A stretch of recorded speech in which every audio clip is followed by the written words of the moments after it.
யாரு கூட ஒடிச்சதே நொறுங்கி போச்சு. வேகமா அடிக்கிச்சு நீங்க குளிக்கூட தானே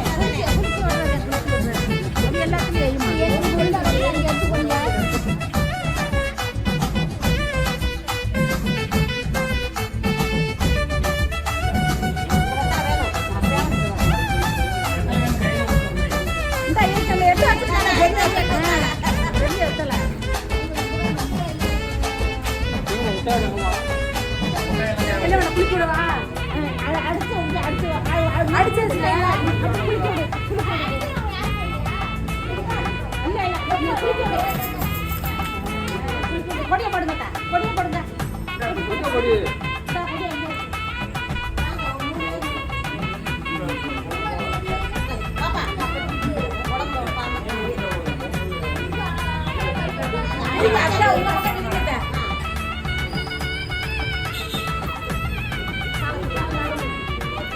கொஞ்சம் பக்கத்துல வச்சுக்க கரெக்டா பார்த்தேன்.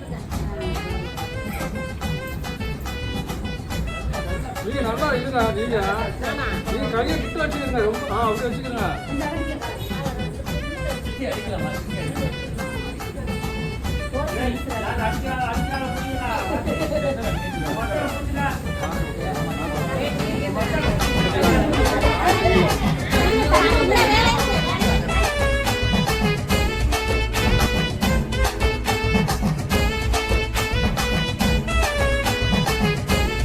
வீட்டில் ஒரு வழியாக எல்லா ப்ராசஸுமே நாங்கள் முடிச்சிட்டோம். ஒரு 11 o'clock எல்லாமே முடிஞ்சிருச்சு. அதுக்கப்புறம் வந்துட்டு அன்றைக்கி நான் தான் வர மேக்கப் ஆர்டிஸ்ட் அண்ட் ப்ரைடுன்றதுனால என்னோடய திங்ஸ் எல்லாமே நான் வந்துட்டு ப்ராப்பராக எடுத்து எப்பவுமே ப்ரைடுன்றவங்க ஒரு 90% வெளியே வந்துட்டு மேக்கப் ஆர்டிஸ்ட்டை புக் பண்ணுவாங்க. இன்றைக்கி நானே தான் எனக்கு மேக்கப் பண்ணிக்க போகிறேன்றதுனால என்னோடய திங்ஸ் எதுவுமே நான் மிஸ் பண்ணிடக்கூடாதுன்ட்டு எல்லாமே நான் பார்த்து ரெடி பண்ணி ஏதாச்சும் ஒரு திங்ஸ் நம்ம விட்டுட்டு வந்துட்டா கூட ரிட்டன் எடுத்துகிட்டு வர அளவுக்கு கூட நம்ம கொஞ்சம் பக்கம் 1 hour நம்ம வந்து ட்ராவல் பண்ணிட்டு போகிறோம். ஸோ அதுக்காக எல்லாமே ரெடி பண்ணி வச்சுட்டு என்கேஜ்மெண்ட்டுக்கு முன்னாடி ஒரு சாரீ கட்டணும். அதையும் நான் ப்ராப்பராக ப்ரீப்ளீட் பண்ணி வச்சுக்கிட்டேன். அதுக்கப்புறம் முகூர்த்தத்துக்குமே நம்ம முன்னாடி ஃபர்ஸ்ட் ஒரு சாரீ கட்டிட்டு தான் போவோம். ஸோ அதையுமே நான் ப்ராப்பராக எல்லாமே ரெடி பண்ணி வச்சுக்கிட்டேன். மேக்கப் ஆர்டிஸ்ட்ன்றதுனால என்னுடைய ஒர்க் எல்லாமே நான் வந்து ப்ராப்பராக நீட்டாக எனக்கு இருக்கணும்ட்டு நான் எல்லாமே நான் ரெடி பண்ணிட்டேன். நல்ல நேரம் பார்த்து நம்ம வந்து வீட்டிலேருந்து கிளம்ப போகிறோம். அதனால சாமிலாம் கும்பிட்டு விளக்கம் ஏற்றி முடிச்சுட்டு நம்ம வந்துட்டு வீட்டில்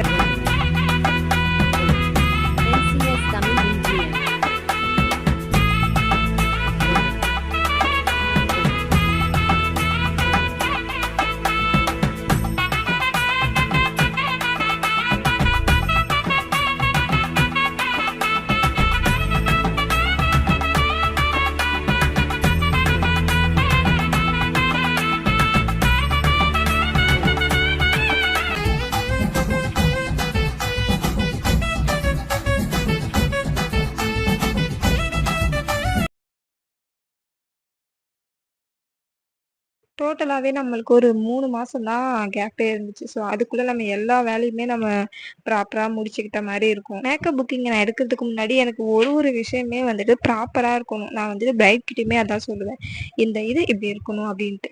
அப்படி நான் வெளியே யோசிக்கும் போது என்னுடைய மேக்கப்பில் நான் எப்படி இருக்குன்ட்டு நான் எல்லாமே வந்துட்டு ஒரு A to Z நோட்டு போட்டு பிளான் பண்ணி வச்சுருந்தேன். இந்த டயத்துக்கு நம்ம இந்த சாரீ கட்டணும், இதுக்கு நம்ம இப்படி இருக்கணும். ஏன்னா வந்துட்டு நம்மளே மேக்கப் ஆர்டிஸ்ட்ன்றதுனால ஒரு பக்கம் ப்ரெஷர் கண்டிப்பா இருக்கும், இல்லாமலாம் கிடையாது. அதை தாண்டி என்னுடைய ஒர்க்கை நான் ப்ரூவ் பண்ணணும்னா நம்ம வந்துட்டு இந்த இடத்துல தான் ப்ரூவ் பண்ண முடியும். ஸோ அதுக்காக என்னுடைய ஈவெண்ட்டுக்கு நானே பண்ணிக்கலான்ட்டு ஃபிக்ஸ் பண்ணிக்கிட்டேன். என்னுடைய ஈவெண்ட்டில் எனக்கு தேவையான சின்ன சின்ன திங்ஸ் மட்டும் நான் வந்துட்டு பர்ச்சேஸ் பண்ணிக்கிட்டேன் மேக்கப் ரிலேட்டடாக. அதுவே எனக்கு எப்படியும் ஒரு 8 கிட்ட வந்துருச்சு, 8000 கிட்ட சின்ன சின்ன ஐட்டம் மட்டுமே. நம்ம ஒரு சின்ன ஒரு கடைக்குள்ளே போயிட்டு வந்தாலே மேக்கப் பொறுத்த வரைக்கும் நமக்கு இந்த ரேட் தான் ஆகும்.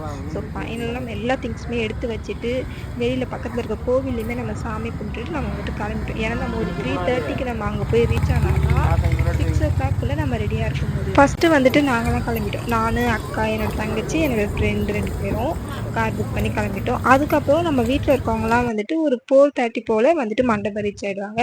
என்னென்னா ஒரு 1/2 hour தான் முன்ன பின்ன. ஃபஸ்ட்டு என்னை அனுப்பி விட்டுட்டு அதுக்கப்புறம் அவங்க வந்துட்டு வருவாங்க. நம்ம அதுக்குள்ளே வந்துட்டு ஒரு பாதி ஒர்க் வந்துட்டு முடிச்சு வச்சிடலாம், அந்த மாதிரி ஒரு பிளான் தான். ஒரு பக்கம் ஒரு மாதிரி பதட்டமாவே இருக்கும். என்னடா இது அதுக்குள்ள வந்துருச்சா அப்படின்ட்டு. இன்னொரு பக்கம் ஒரு மாதிரி இந்த பிரைடல் புக்கிங் எடுத்ததுமே நம்ம வந்துட்டு பிரைட் கிட்ட ப்ராப்பரா பேசிடுவோம். இந்த லுக் இந்த மாதிரி வேணும் அப்படின்னு அவங்களும் நம்ம கிட்ட சொல்றாங்க. நம்மளும் உங்களுக்கு இந்த மாதிரி செட் ஆகும்னு எல்லாமே பேசிடுவோம். ஆனா அஸ் அ மேக்கப் ஆர்டிஸ்டா நான் ஒரு பிரைட் இன்னைக்கு வந்து நான் மேக்கப் ஆர்டிஸ்ட் அண்ட் பிரைட் 2மே நான்ன்றதுனால நான் ஒரு ட்ரையல் மேக்கப் கூட பார்க்கவே இல்ல. எனக்கு அப்படியே ஃபுல்லா பிளாங்கா இருந்துச்சு. ஓகே பார்த்துக்கலாம் அப்படின்ட்டு இவ்ளோ கேர்லெஸ்ஸா தான் நான் இருந்தேனே. பட் லுக் வந்துட்டு வேற லெவல்ல வந்துருந்துச்சு. ஒரு பக்கம் கொஞ்சம் கான்ஃபிடென்ட்டாவும் இருந்தேன். இன்னொரு பக்கம் வந்துட்டு கொஞ்சம் பயமாவும் இருந்துச்சு. ஏன்னா வந்துட்டு இது நம்மளுடைய பிக் டே. நம்மளுடைய பிக் டேன்றது எப்படி எப்படி இருக்கணுன்ட்டு நம்ம எல்லாருக்குமே ஒரு சின்ன சின்ன ட்ரீம்ஸ்லாம் இருக்கும். நம்மளோட மேரேஜ்ல நம்ம இந்த மாதிரிலாம் இருக்கணும். அதே மாதிரி தான் எனக்குமே. நான் வந்துட்டு சும்மாவே ஒன்னொன்னுத்தையும் பார்த்து பார்த்து பண்ணுவேன். ஒரு நோட் போட்டு ப்ராப்பரா எனக்கு வேணும். ஒரு சின்ன ஈவென்ட்டா இருந்தாலுமே அப்படி இருக்கும்னு நினைப்பேன். பட் என்னுடைய பிக் டேன்றது ரொம்ப பெருசு. இந்த டே வந்துட்டு அகைன் திரும்ப கண்டிப்பா வராது. கோடி ரூபாய் குடுத்தாலும். ஃபைனலா நம்ம வந்துட்டு மண்டபமும் ரீச் ஆயிட்டோம். ஒரு 1 ஹவர் கிட்ட இருக்கும். கிளம்பியும் கரெக்ட்டா வந்துட்டோம். கரெக்ட் டயத்துக்கு வந்துட்டோம். ஆனா இப்ப இந்த ஸ்டெப்ஸ்ல ஏறது தான் வந்துட்டு எங்களுக்கு பெரிய டாஸ்க்கா இருந்துச்சு. ஏன்னா எல்லாமே வந்துட்டு பெரிய பெரிய சூட்கேஸ் அந்த மாதிரி தான் நாங்க வந்து வச்சிருந்தோம். அதுக்கப்புறம் அங்க வொர்க் பண்றவங்களே வந்துட்டு நம்மளுக்கு ஃபுல்லாமே ஹெல்ப் பண்ணி குடுத்துட்டாங்க. எல்லாருடைய சூட்கேஸுமே எடுத்துட்டு வந்து மேலயுமே ப்ராப்பரா குடுத்துட்டாங்க. நானும் என்னுடைய பிரைடல் ஒர்க்க வந்து ஸ்டார்ட் பண்ணிட்டேன். எனக்கு மெயினா கிரிம்பிங்க்கு மட்டும் கொஞ்சம் ஹெல்ப் பண்ணா போதுன்றதுனால என் ஃப்ரெண்டையே வந்துட்டு நான் ஹெல்ப்புக்கு வச்சுக்கிட்டேன். ஸோ இதோடைய ஃபுல் மேக்கப் விளாகுமே நான் வந்துட்டு தனியா போடுறேன். நெக்ஸ்ட் வீடியோல பார்க்கலாம்.